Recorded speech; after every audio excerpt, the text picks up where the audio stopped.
Eng stoyki va shleyfoviy murskoy top 5 ta aromat. Buni hamma sevsa bo'ladi. O'rta Parijdan Rizvelium aromati juda ham stoyki aromatlardan hisoblanadi.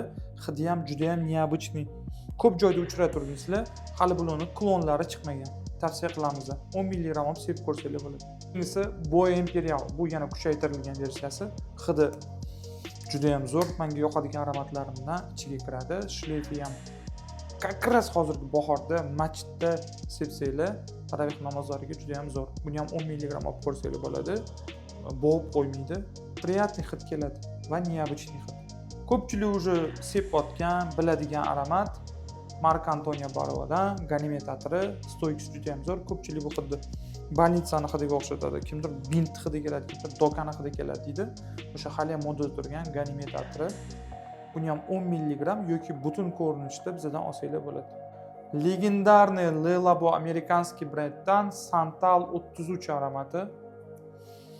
Bu aromat nimadan eslatmaydi? Oldingi paytda juda ham seryozni bo'lgan odamlar sepgan bu atirni. O'sha yerda Vorzakoni ham bor, ko'chasi ham bor. Ishqilib hamma sepgan, buni ko'pchilik biladi. For joyga o'sha payt yozdirib olib kelish moda bo'lgan edi. Hali ham esimda.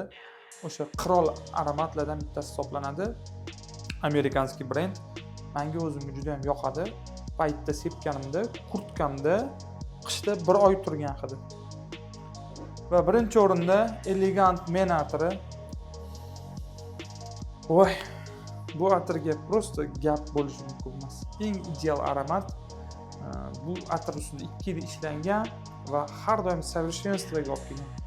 Stoykisi ham, shleyfi ham joyida. Qizlarning ham любимчиga atri. Erkaklarga tavsiya qilamiz. Bogatый hid. Seryozni odamlar sepadigan atir. Shunaqa ham sepishyapti hozir. Ko'p joyda uchratmaysizlar. Elegant Men.